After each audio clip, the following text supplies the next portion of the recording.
Hello everyone, this is Janet Arias with Congressional Hispanic Caucus Institute, and welcome to today's webinar, Manager versus Leader, Cultivating Your Individual Power Regardless of Title. This event is presented by CHCI Alumni Association and sponsored by our partner State Farm. Before we get started, here are a few reminders so you know how to participate in today's event. We've taken a screenshot of an example of the attendee interface. You should see something that looks like this on your own computer desktop in the upper right-hand corner. You're listening in using your computer's speaker system by default. If you'd like to join over the phone, just select telephone in the audio pane and the dialing information will be presented. You'll have the opportunity to submit text questions to today's presenter by typing them in using the attendees chat box section on the control panel. We'll also be presenting a couple of polls, and the presenter will also be asking some questions to the audience throughout the presentation. You can type in your answers under attendees as well. Throughout the presentation and during the Q&A section of today's webinar, you can also submit your feedback, and my colleague Carla will read the responses. It is now my pleasure to introduce Librada Estrada, CHCI alumnus and co-founder of Si Tu Quieres, who will be leading today's webinar. Great. Thank you so much, Janet. Thank you for the brief introduction. I also would like to take the time to say thank you to CHCI, the Alumni Association, and obviously State Farm for their support in sponsoring the webinar. Let's see here. So to share a little bit about myself, well, I have been in the workforce for more than 20 years, and for 10 of those, or a little bit more than that, I spent my time working to improve the public health workforce, specifically at 2 national organizations. I spent 6 of those years actually, I just realized I just jumped into the introduction, and one of the things that I did really want to say is that I am very excited to be here. Clearly I am, and so I wanted to take a little bit of time just to share my background with you. Again, I've been in the workforce for 20 plus years. Half of those I've spent working on workforce leadership issues, specifically in the public health sector on a variety of topics. The last 6 years of my career within an organization, I spent developing and implementing programs to enhance the skills of mid-level and senior level professionals. I also, as Janet shared, am the co-founder of Si Tu Quieres, and most recently the job that I focus on is coaching with individuals who are either in management positions and want to improve as leaders, or individuals who aspire to be in those positions and are working to enhance their skill sets to be seen as individuals that have growth potential. Next, please. So a little bit about Si Tu Quieres. Ana Polanco and I created Si Tu Quieres in 2014 with the intent to provide a space for everyday Latinas to set in motion their own vision for leadership, change, and success. We do this by writing on our website, posting blogs, hosting or presenting on a variety of topics related to leadership development, such as the one on today, and then we also coach. You can find our website here. You can also follow us on Twitter, and you will get this information, the slide sets, after this presentation, so don't worry about taking that down right now. Next. So, what are we going to talk about today? Well, we have a couple of things. The first is that I will share with you some workforce trends. What does this mean for individuals who are either managers or leaders within an organization, and some things for you to think about if you are aspiring to be in those roles. Another is to look at what are the differences and similarities between managers and leaders. They're used interchangeably, but what's the difference? Also, focusing on a good portion of the conversation, we'll focus on, so how do you grow your personal power, and what does that have to do with being a leader? And then we will discuss at least one case study, if not 2, and we will have time at the end for some question and answers. So, next. Okay. So what are some of the trends that you should be paying attention to? Well, right now we have the most generations working in the workforce. You have traditionalists, baby boomers, Generation Xers, millennials, and now recently, or not recently, but we have been joined now by Generation Z. And the generation with the most individuals in the workforce are millennials. That's one. Two is that you have individuals who are retiring primarily from the traditionalist and baby boomer generation who, although they have exited an organization, are coming back either as a part-time or consultant capacity or in a different form, and some individuals are even starting a second or an encore career. So they're coming back in a different entry point. We also have increased turnover. Organizations now understand that employees will stay about 4.5 to 5 years, according to the Bureau of Labor Statistics, within an organization because individuals expect to work at a variety of organizations and companies over their career. So there's that increased turnover. And then in a study done, or in a survey that was shared by Gallup in 2015, you have 30% of the U.S. workforce who are engaged, only 30%. Now, when it comes to looking at U.S. managers, only 35%. And that has implications for productivity, the loyalty that employees have to a particular company or group. So next. So what? Well, simply put, the roles of generations are shifting. And so what you have is that you now have younger professionals who are in leadership positions, who are in manager positions. That's one. But then the flip side of it is that now you have, they're supervising a very diverse workforce, not just generationally, but also with the type of work setting that they're in, the cultures, experiences. And so you have younger professionals who have to get comfortable, have to gain competence with supervising older or more senior staff. That's one side. On the other side, you also have older professionals who have left their career, who have changed potential, who possibly have changed careers and who are now coming in either at an entry point or a more junior level. So they have to also let go of being the go-to person, being in that senior position within an organization or a team. Now, I know that for myself, I've experienced this directly where even though I'm part of that millennial generation, I had to get comfortable supervising individuals who were not just older than I was, but also telecommuted, so we didn't have that face-to-face time. That's one. And then another piece of it is that this is an issue that comes up quite often with several of the individuals that I coach. It's an issue of I'm supervising older professionals and I want to be more confident, I want to be able to support them, and I want to be able to connect with them in different ways so that they continue to grow. So it's a very real issue that keeps coming up. The other is that you now have more opportunities for promotion and growth. As I shared, individuals spend less time with a particular company, and so CEOs, that leadership team, is looking to see who has the leadership potential, who can represent their company, who is willing to stretch themselves to move up into those roles. And so how you show up also is affected. And then last, managers and leaders are responsible for engaging the workforce. However, if they themselves are not engaged in the work, then how are they supposed to do that with their staff?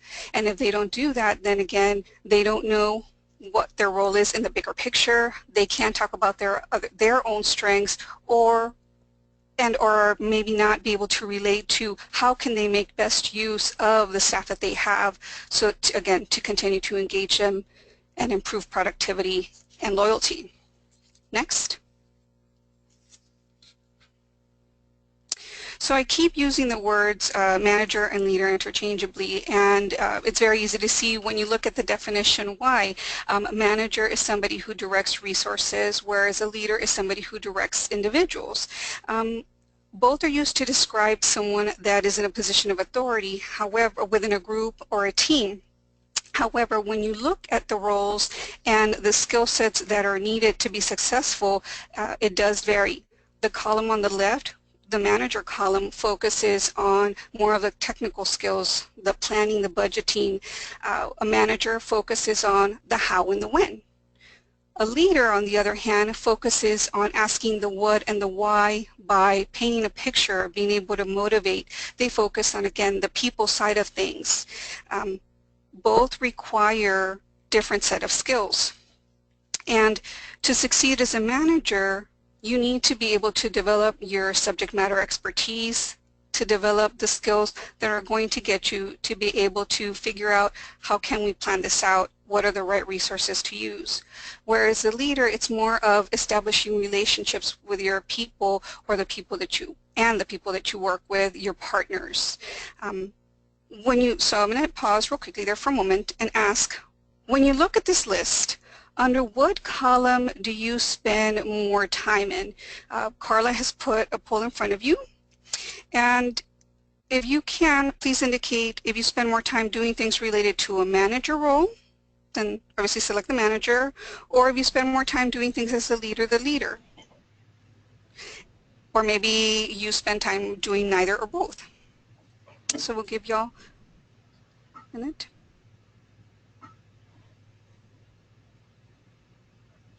So Carla, when you see that a majority of people or most people have, you can let me know the breakdown. Okay, will do.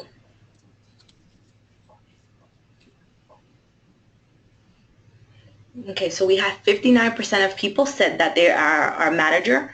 The polls keep changing, so I'll wait a second. Okay.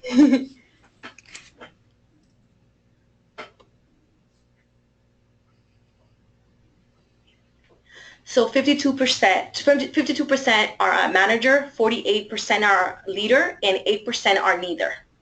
Okay, great. Thank you. Okay. And so we can go back to the slides. And the reason why I asked this question is just to get you to start thinking about, so where is it that you're spending more of your time, and is that where you want to be spending it? Some individuals, their job really is focused more on that technical side, that they have to spend more time as a manager. However, there are instances where they have to step into a leader and vice versa. And so just think about, where do I spend more time? Where do I spend most of my time, and is that really where I want to be? Okay, so next. Okay, so part of the reason why the terms are used interchangeably is because you have individuals who can do both. They are able to blend both sets of skills. They serve as managers and leaders. Or you also have individuals who have really good technical skills and are expected to be leaders, but maybe are not as strong in that area. And then there's the flip side of it, is that you have individuals who are really strong leaders but could use some development or growth opportunities as managers. And then you have some folks who are in neither role, and you find that primarily with individuals who are either switching careers or who are coming into a field and are still trying to figure out what groundwork they need to lay before they can step into either. But the other is that sometimes people just don't see themselves, don't buy into the idea that they are a leader. And the one good thing about this, though, is that in either scenario, in either role, you can develop the skills to grow as a leader and or a manager. So next. Okay, so I'm going to ask y'all a question. So Carla's going to put up a poll, or actually no, I'm going to ask you in the chat box if you could to put your response to this question. So can you think of somebody who you see as a leader but doesn't have a direct authority over you, and yet when they call or if they make a request of you, you follow up, you answer? What is it about them that has you picking up that phone or reaching out and saying, yes, I want to help? What makes them stand out as a leader for you? So if you would, in the chat box, put your responses, and then Carla will share some of those with us.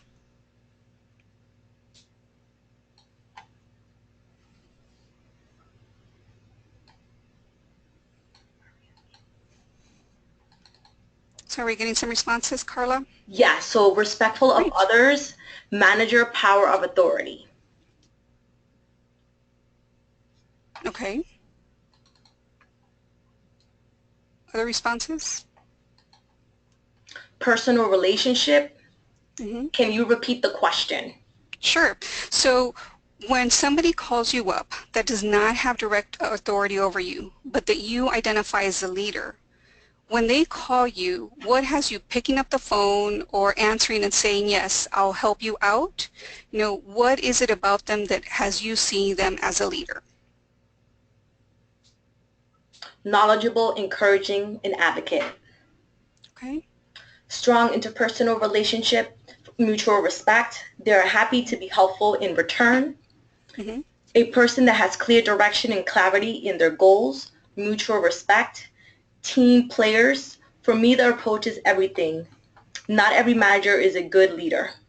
Yes, yes, very much. I agree with that. Thank you for sharing those. And really, none of y'all said, well, this person knows how to read spreadsheets very well, or they can plan out a really great calendar.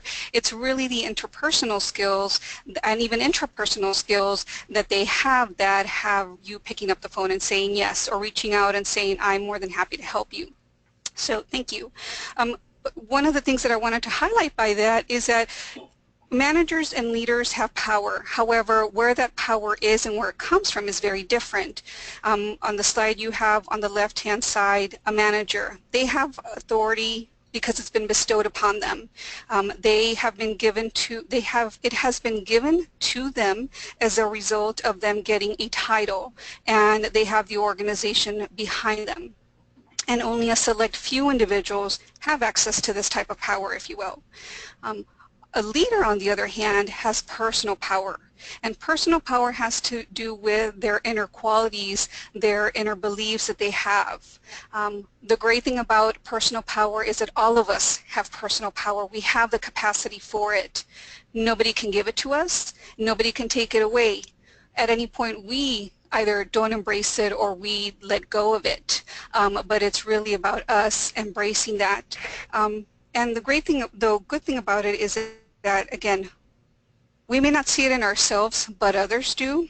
And whereas in somebody who has that title related to manager, that power of authority, you know who in the room who it belongs to.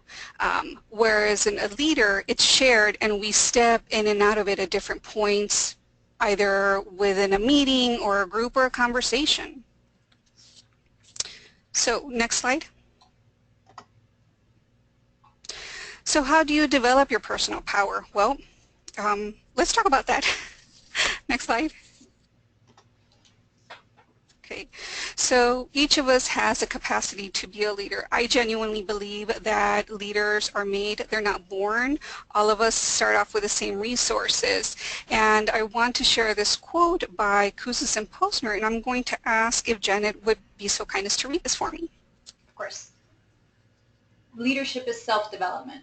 Self-development is not about stuffing in a whole bunch of new information or trying out the latest technique. It's about leading out of what is already in your soul. It's about liberating the leader within you. It's about setting yourself free. Right. Okay, so thank you, Janet. This book comes from this quote comes from Jim Kouzes and Barry Posner in the book from the Leadership Challenge. I have the 4th edition, and when I read it, I connected with it because not only have I experienced this on a personal level, but also the individuals that I work with. Their journey is very unique and it's very specific to their experience and where they're at and how they want to be perceived. It took me, I'll share that it took me a little while to actually it took me a while to understand it, not just a little while, but a little while and beyond. At different points I would come in and out of this, especially when I would buy into the power that came with the title of manager. When I focused so much on that piece of it, whether it was program manager 2 or associate director, it's when I had probably the most challenges because I forgot about how I wanted to be as perceived by others. And so it's during these times that I really forgot about my personal power and I focused more on the power of authority. So I became a micromanager. I withheld information.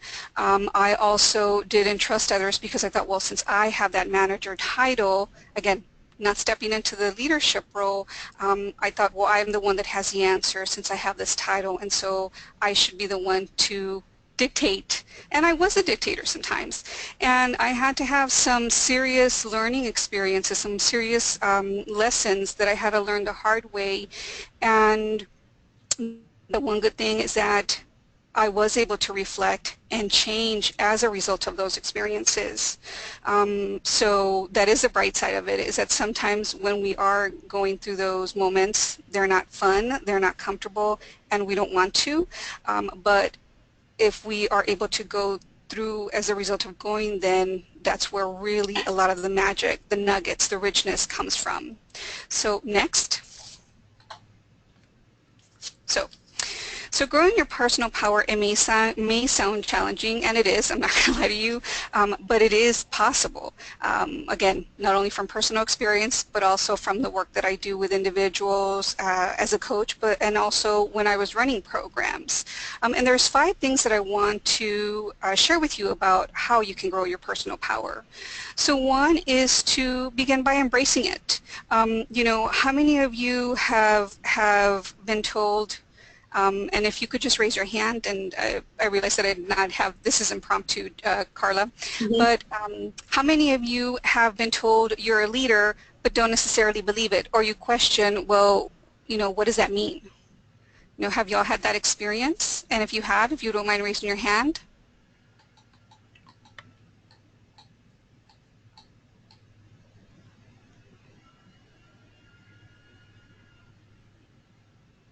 Have about 7 people that have raised their hand. Okay, great. So I mean, so some of you, so really, to bottom line it is that some of you don't always embrace that when somebody says, you know, you're a leader, or wow, you are a leader on the team or within the organization. Again, I automatically assumed that that meant that you had to have a title, and so I didn't buy into it, and so I didn't embrace the strengths, the skills that I had. Excuse me. So there's 5 things here. And the first part is that to grow your personal power, it's about you really spending some time and reflecting on these. And it's the reflective piece that'll get you to start getting clear on, so what is it that is important to you? What do you want to stand for? It starts with believing the gifts that you have. Again, it wasn't until I started really seeing that, you know what, I do have a contribution. I do have experiences and skills that benefit not just me directly, but also the projects that I work on, that I really started to step into that role of leader. And when I did, then it shifted. It shifted how I saw myself and how others also perceived me. It involves taking a stand for something, of whether it's popular or not. I don't know about y'all, but I know that there have been many instances where I've had an opinion or I've had an idea, but I hold myself back from sharing them, and I sit there. And so, because I don't want to disagree with the popular voice or popular opinion. And the fascinating thing is that oftentimes, once I started getting comfortable with taking a stand and what it is that I wanted to stand to be known for, that when I started sharing my opinion, not always in disagreement, but just saying, you know what, there's a different way to look at this, I had individuals come up to me and would say, thank you for sharing, I was thinking that, I just didn't want to say something, or, oh, I was thinking the same thing, but I didn't think anybody else felt the same way. And not that you should look for that, but it just affirmed that when you start speaking up and you start standing for what you believe in, then others start seeing you and noticing you and paying attention to, hey, this person, you know, they're clear on what they want. They're clear on what they want to achieve. A third thing is to have a vision for how you want to use your skills and your strengths, and for what. What is it that you want to do? For myself, I want to empower individuals, and so the things that I say yes to, focus on that. And how I do it, when I'm trying to decide, I look at, well, is that in line with how I see my vision for the skills that I want to use and what I want to be known for? And growing your personal power also really focuses on you getting comfortable with pushing yourself outside of your comfort zone and being willing to learn. Again, I shared that I had to have some serious falls, falling flat on my face as manager, and taking a step back and asking myself, okay, what am I doing? What's not working? And what can I do? Like, how can I change things? And when I took the time to do that and then followed up, because I mean, obviously the reflecting is one piece, but then it's okay, let's take some action. It's when I had the most growth. And so it's being comfortable pushing yourself outside of your comfort zone. And if you imagine extending the box that you put yourself in, or going beyond it, so that learning edge, always recognizing that you have room for growth and room for learning. And then the last piece is clarifying your values and beliefs. What is it that you want to honor on a daily basis? A question that I would be interested in asking and actually hearing some of your responses is, so if I ask you right now, what are 3 values that you want to be known for? What would you say?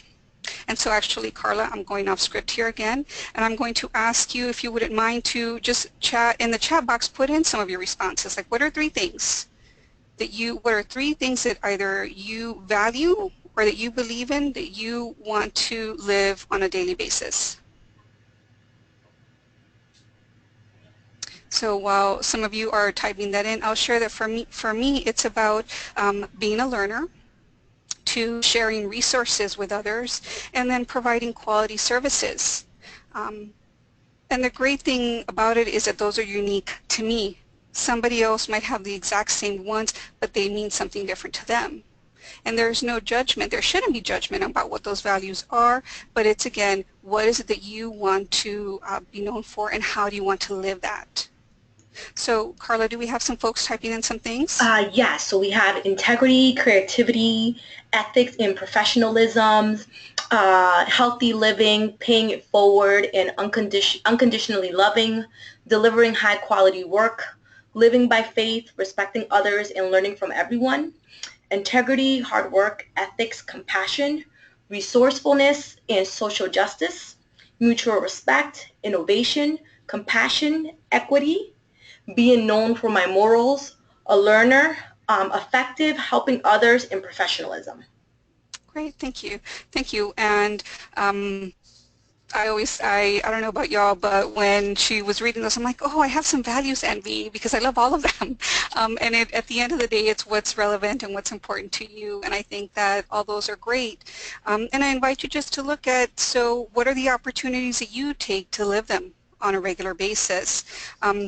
Because when you don't, then you're disconnected. You're disconnected and not engaged in the work that you do. And you also, how you show up is different, because there's not that, you can't say that something is contributing to the work that you're doing if it's not in alignment with what is important to you, to your core. Next, Carla, thank you for reading those. Mm-hmm. Okay, so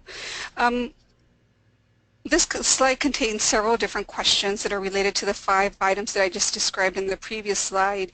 And what I've done is that after the call, y'all will get a copy of the slides and also handouts that are related. So this is going to be one of the handouts for y'all, so that you don't have to write them down right now, but questions that I have the folks that I work with and that I ask myself, at least once or twice a year when I'm not, feeling in alignment, is to ask myself, okay, so do I see myself as the leader in the situation, starting with the wedge on the top right there, related to embracing your personal power.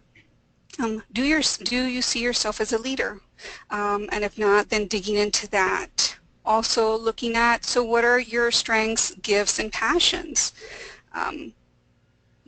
Related to the courage to take a stand, focusing on, so what is it that you want to stand for? How comfortable are you failing, or I'm sorry, yes, how comfortable are you in failing? That's not worded very correctly. But part of having courage and taking a stand is, one, being committed to what it is that you're trying to do and what you're trying to push forward. And then the flip side of it is also being comfortable in realizing, okay, this may fail and that's okay. Um, um, and unfortunately, we only have an hour. Otherwise, we could go into that. I mean, any of these you can type. You could spend more than just 1 hour. You have leadership courses that go for weeks. So this is just a dip in the bucket. But how comfortable are you failing? Leaders are open to, okay, this may not work, but I so strongly believe in it that I'm going to go forward. And then the piece of it, though, is that once they've gone through, again, if it didn't work or if it wasn't as successful, then learning from it. And that goes to that being on your learning edge, pushing yourself out of that comfort zone that you're in and looking at, so where do you need to grow? Are you taking the opportunities to learn? Excuse me. The last two wedges there have to do with, again, clarifying your values. We did a little bit of that exercise. And then your vision. What is it that you want to be known for? What's the impact that you want to have? What are your hopes and dreams? And how does that relate to what you spend your time on a regular basis? We have another poll for y'all here. And one of the things, or the question is, so which of these are you clear on? So I know that a good portion of y'all are CHCI alumni. And so I know that at different points y'all are asked some of these questions. So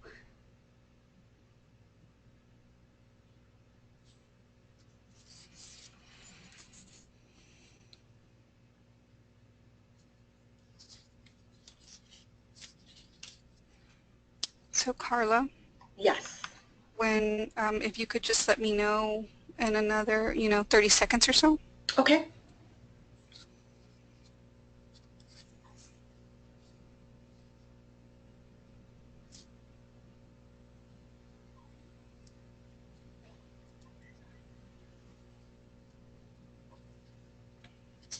Okay, so we have 31% said that I embrace my personal power. 54, I take a stand for what is important to me. 54%, I have a vision for my life and work. 78%, I know the values that are core to me. And 59%, I push myself out of my comfort zone. Okay, thank you. And Librada, just one other thing, there was a question that came in from someone saying, will the webinar be made available after today? And it will, Janet will be following up with everyone with the actual webinar link. Great, thank you. Thank you for responding to that question. Okay, so we can go back to the slides. And I will say that, these are actually, I wasn't sure about the numbers, but I figured that they would be relatively high from this group of individuals because, again, of the work that y'all do, not just participating in CHCI and being part of the Alumni Association or being CHCI alumni, but also because of the interest that you have on the call. Clearly, you'll have spent some time thinking about these things, and so again, hopefully the worksheet that you will receive after the webinar will give you some additional items to think about. Carla, right now I still have the poll in front of me. Yes, let me close that. And so that 79% said that the highest was 79% with the values. I know the values that are core to me was the highest. Great, thank you. And I will say that that's usually one of the, in my experience, again, directly from the work that I've done, but then also with working with leaders, is that people know what they want to honor on a daily basis. They may not always be clear on, okay, so how are we going to use this to achieve what I want, but they know what they want to use as that North Star, if you will, that internal moral compass for what they want to be known for. Okay, so what happens when you don't cultivate these leadership qualities? Well, you end up giving your power. You have power, as we know, is energy, and when you don't embrace it, then you don't know where to direct it, and so that makes it very hard for people to believe in you, to be able to say, yes, we know that this person is really passionate about X, or that they are really invested or interested in this. And how this influences you in the workplace is that I know that when we're looking to promote an individual, one of the questions that's often asked is, well, how are they showing up as a leader? How much do we trust that this individual will be able to represent or stand for the project, the team, the topic that they're focusing on?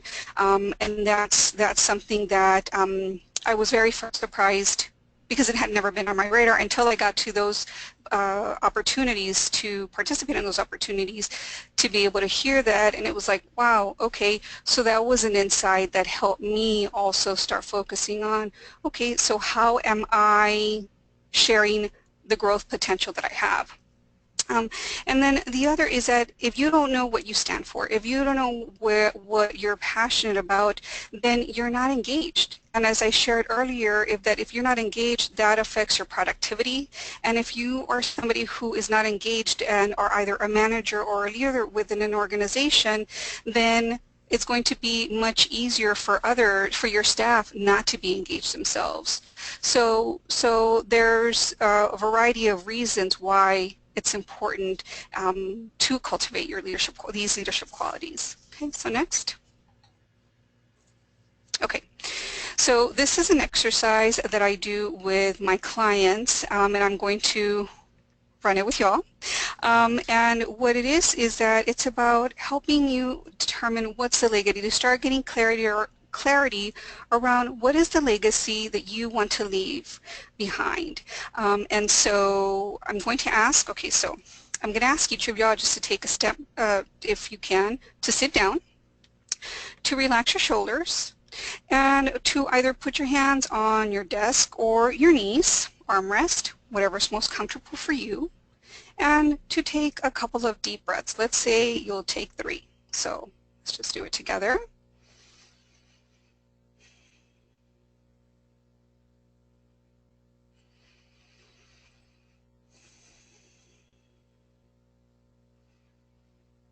Okay, and I invite you to close your eyes. I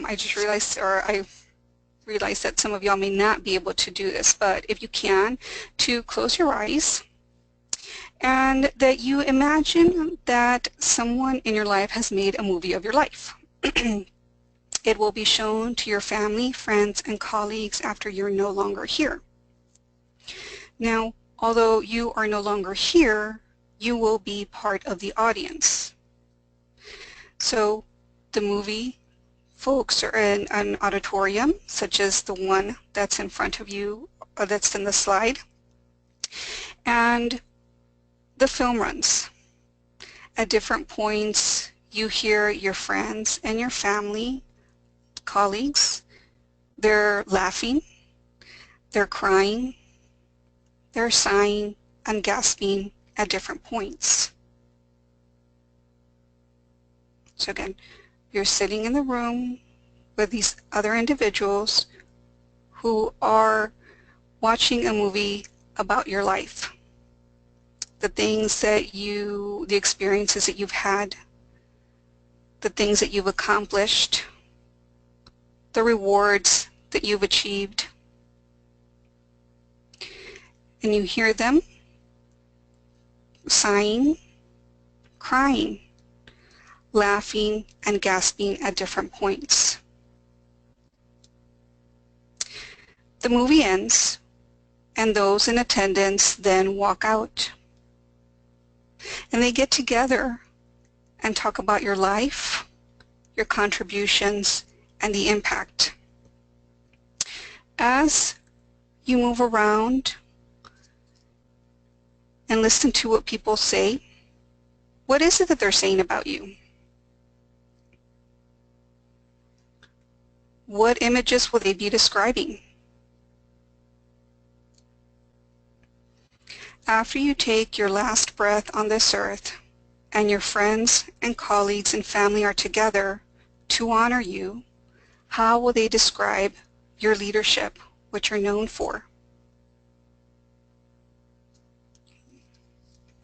So I'm going to ask you to open your eyes and to jot some quick notes about what is it that you saw or heard from this exercise. What are some of the images? So I'll give you all just about 30 seconds or so.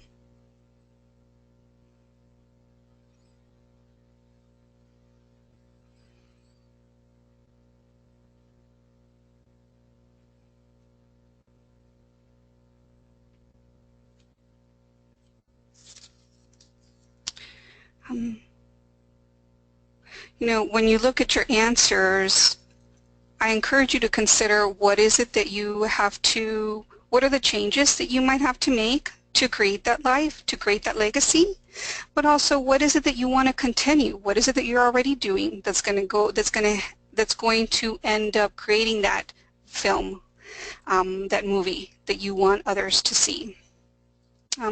This is an exercise, again, that's one of the ones that I usually I use with folks who come in and who are not sure or who may have lost touch with what is the contribution that they want to make. So, Carla, I'm going to ask you to move on to the next slide, please. Okay, great. So now we're moving into the case studies. The first one is related to Patricia, and I'm going to ask Janet to please read it. I will share that, so she'll read a more detailed version. What you have on here are the bullet points or the highlights of it, so that's why it's not going to read exactly word for word. So, Janet. Okay. Patricia is an analyst within a private organization. She's been at the position for 8 months and wants to be seen as the go-to person for her project. She is responsible for meeting the outcomes of her project, and she's the only person currently assigned to it. She holds back from asking questions or sharing her opinion in department meetings because she believes that she does not have enough experience.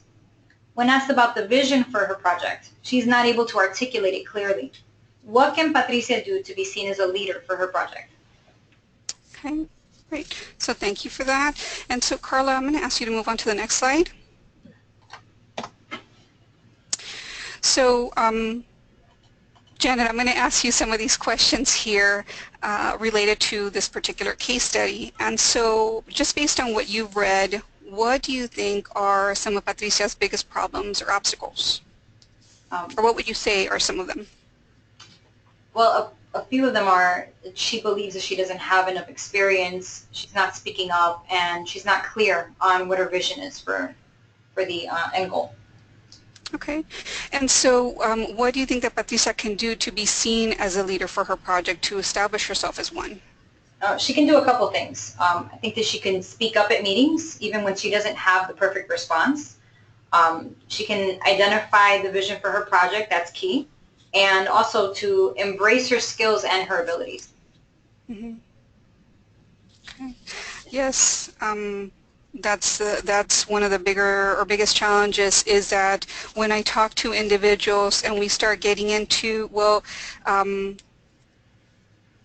they forget, individuals forget, I know that I've forgotten this myself, is that we think, okay, we moved into a new role or a new position, and we think that our previous experiences and the skills that we have are no longer valuable, or that they need to be validated again. And so embracing that she does already bring a lot and being able to tap into those would be a huge asset to her. What might happen if she doesn't change or if she doesn't do things different? Well, for starters, her colleagues are going to question if she's the right person for the job. Mm-hmm. And she won't be seen as a resource, and eventually she may stop seeing additional opportunities to grow in her organization. Mm-hmm. Yep, again, as I shared, that's something that's very important, is that sometimes we forget that higher ups are paying attention, and we'll consider, well, is this somebody who will be able to, again, represent a project, speak up when necessary? Do they have their own ideas? Are they able to think strategically and create a vision for not just the project, but also how it fits into the bigger picture of what we're trying to accomplish within the organization? Those are all key elements that are considered, especially again when you're looking at do we want to promote somebody from within, and what are the skills that they bring to the table? Okay, thank you. So now we have a second case study, and looking at the time, how are we doing on time? We have about 12 minutes. Okay, all right, so I think we can do this next one. Janet, what do you think? Sure, let's go for it. Okay, all right, so again, these are the highlights on the slide, and Janet will read a more thorough background or case. Okay, this case is about Mariana. Mariana has been a manager for 18 months and she's supervising a team of 10 individuals. She's the only female manager in her company. She's younger than several of her team members, and although she has less years of experience, she does have strong technical skills, she meets deadlines, and her team is achieving its outcomes. Mariana wants to be seen as a resource and advisor by the team that she leads, but she believes that her experience isn't as good as that of more seasoned staff or some male managers.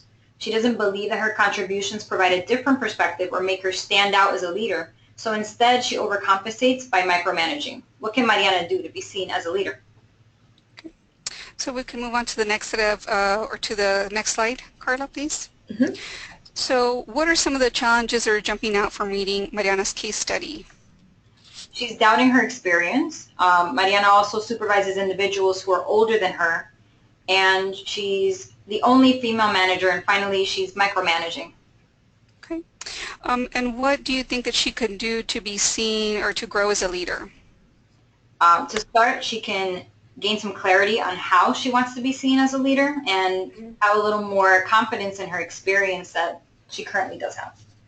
Okay. Another thing she can do is examine what she's currently doing that could be getting in the way of her leadership, and she can ask her team for input on how she can support them better.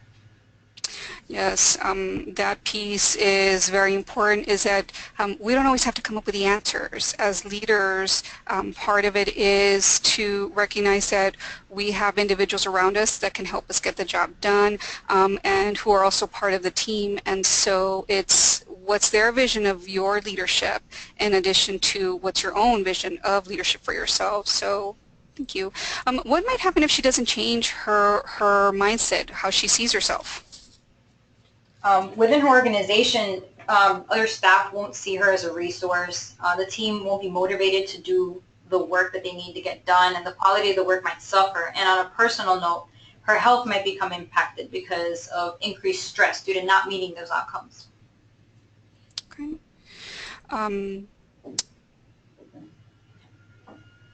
I know that one I didn't address it in this piece, but an item that does come up with quite a few of the individuals that I've worked with in the past, and again, also speaking from direct experience, is that when I focusing so much on a manager impacts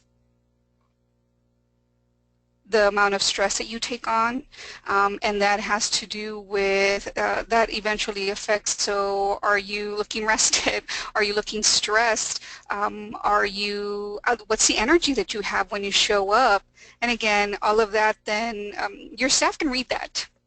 I definitely had instances where staff would sometimes ask or look at me, is that the best decision? Because I wasn't always thinking clearly due to not always having the healthiest habits. So that's something to keep in mind, and that's a good point. Okay, so why don't we go on to the next one, or the next slide? Okay, so a take-home challenge. As I mentioned earlier, that what I've done is that I've taken the questions that were related to the pie chart to help you to start digging into more of these. And what I encourage you to do is that take the time to quiet moment, take the time to reflect on some of these, write these down, your responses down, and then look at find the patterns, look at what jumps out at you. Not one question is going to give you the response that you are looking for, and it's really looking at, okay, so what are the trends that I'm seeing, what are the patterns that are coming up for me that'll help you fine-tune what are the elements of your vision. What are the values that you want to push, step into, embrace every day? What are the things that you know that, hey, I'm going to stand firm on, and that it doesn't matter if it's not popular, this is what is important to me. And so this will be shared in the handout that will go out with the slides. Okay, so now we want to make sure that we give you all a couple of minutes to ask any questions, and so if you will go into the next slide, thank you. So we're opening up for questions. So if you would be so kind as to type them in to the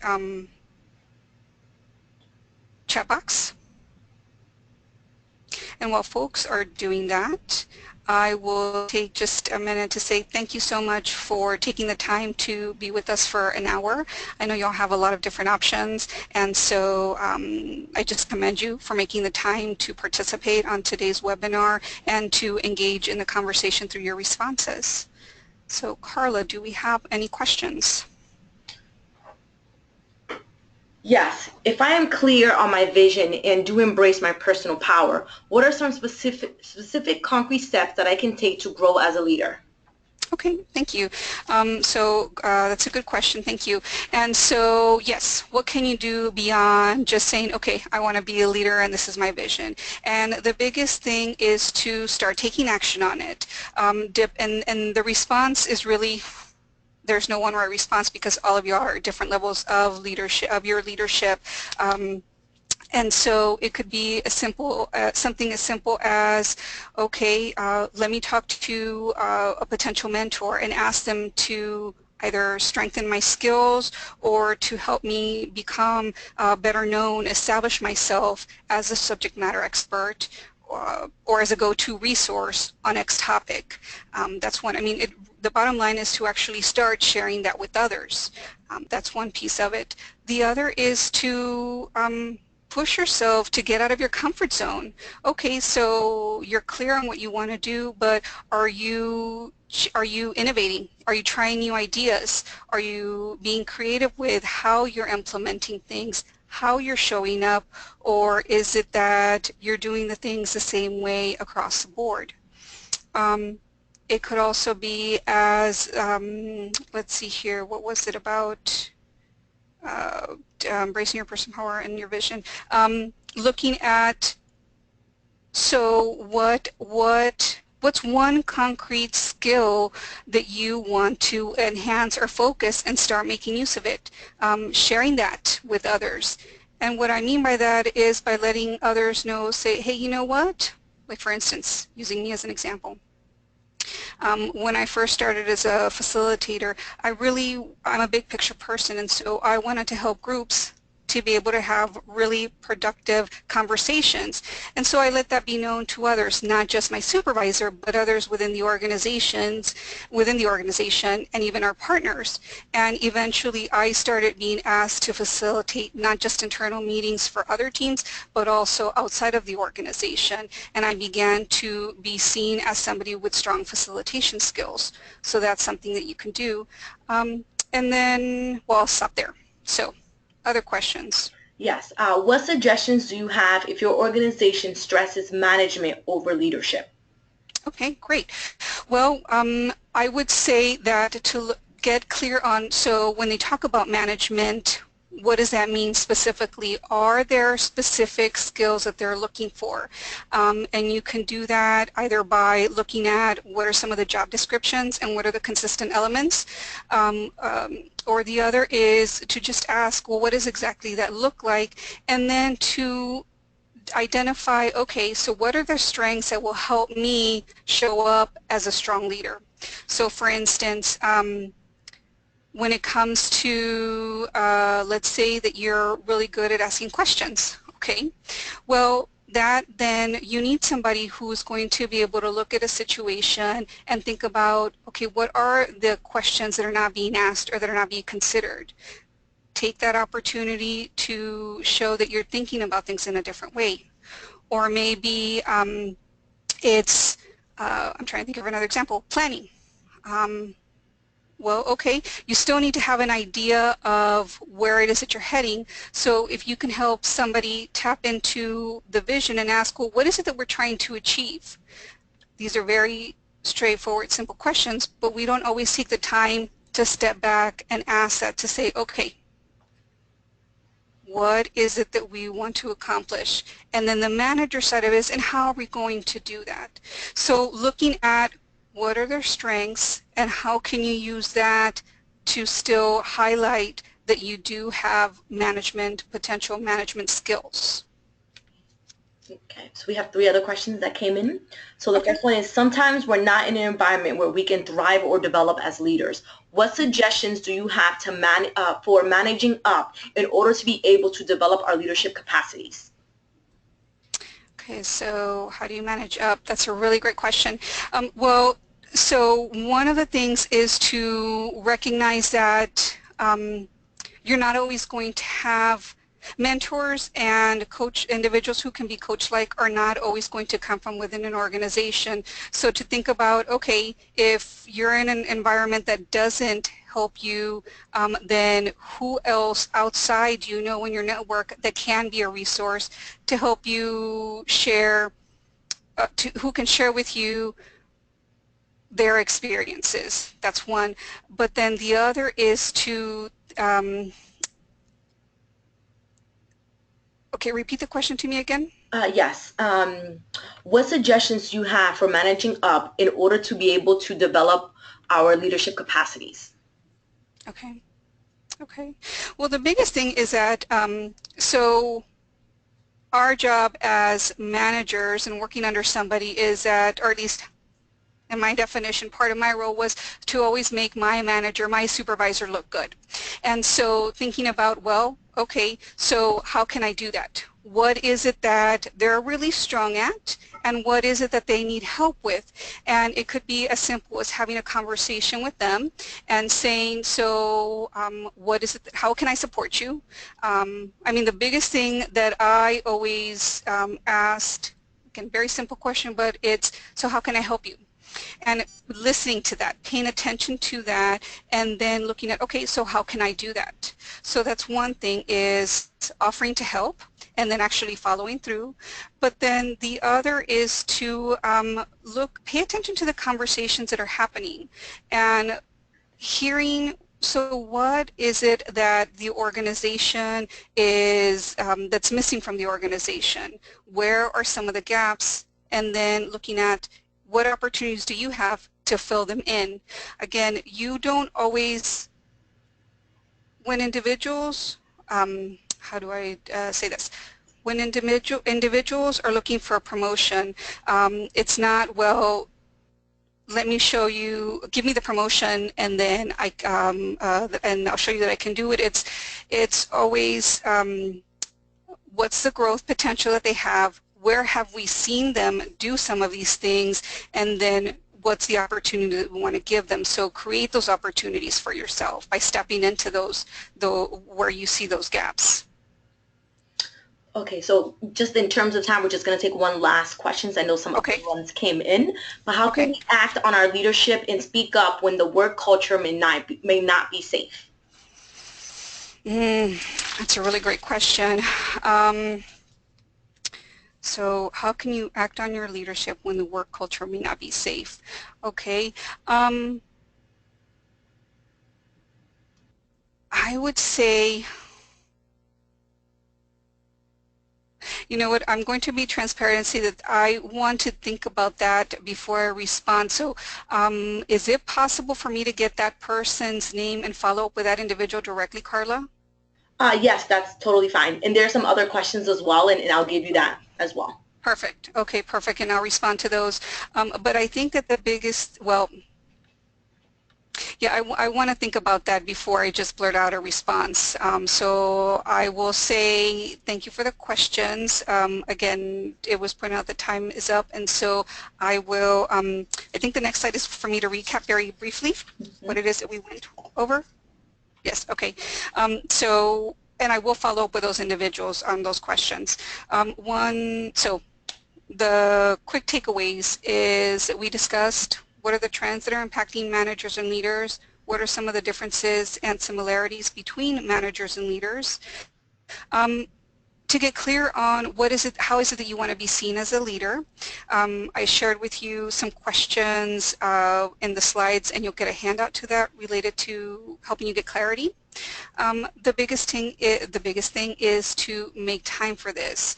Again, this is just a dip in the bucket, and it really requires for you to take some time to reflect it. I think those of you that are on the call are already doing a great job, especially based on the responses that you gave.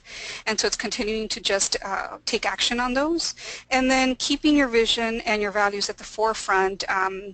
When we lose sight of those, we don't know which direction we're heading, and so that's when we give away our power, we're not engaged, and when we start stepping out of those roles. So thank you, and I will turn it over to Janet. Thank you, Librada. And on behalf of CHCI Alumni Association, I want to thank everyone for being so engaged and for taking part in this thoughtful presentation. Thank you again to our sponsor, State Farm, for continuing to support these leadership opportunities for CHCI alumni and friends. And if you have any additional questions or you'd like to get in touch with Librada directly or follow her organization, Si Tu Quieres, her email and her company website will be provided after the webinar.